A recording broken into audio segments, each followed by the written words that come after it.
Osnova za pripravo preklica naročila je lahko nepričakovan prejem gradiva, ugotovitev, da kljub reklamiranju dobavitelj ne pošlje gradiva, dobavitelje bo obvestilo, da gradiva ne more dobaviti in podobno. Preklic naročila lahko pripravimo za naročilo v celoti, vse izvode postavke ali posamezne izvode postavke. Predstavili vam bomo preklic naročila v celoti. Naročilo smo namreč izstavili, a smo na to vso gradivo dobili na primer v dar. Pri dobavitelju lahko prekličemo naročilo, ki smo ga že izstavili in mu ga poslali. Pogoj je, da ima naročilo status izstavljeno.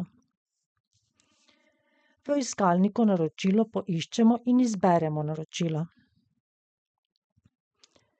Naročilo je izstavljeno in so programsko že tudi nastala polja 996.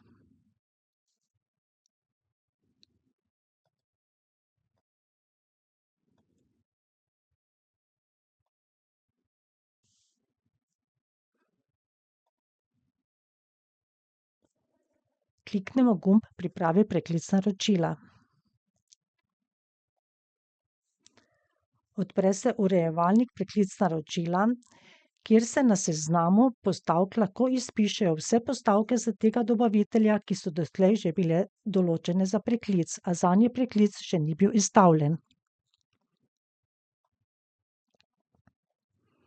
V našem primeru so med postavkami le postavke naročila, ki smo ga pravkar preklicali.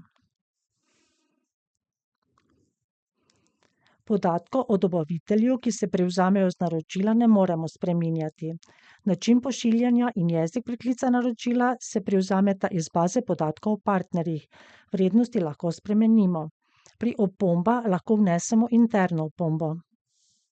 Pri opombah v preklicu pa lahko vnesemo opombo, ki se izpiše v preklicu naročila. Shranimo podatke.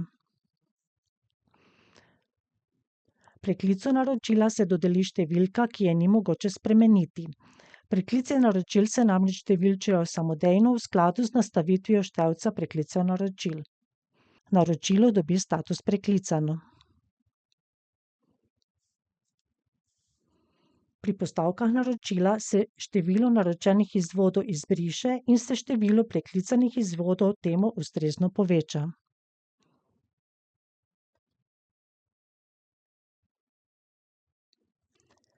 Tudi postavka naročila dobi status preklicano. Status preklicano se je določil tudi za izvode.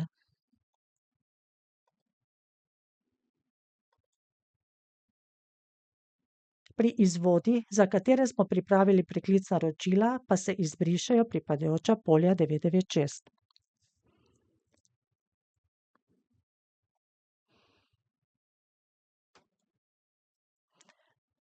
Preklic naročila je evidentiran. Po končani pripravi izstavimo preklic naročila in ga pošljemo dobavitelju.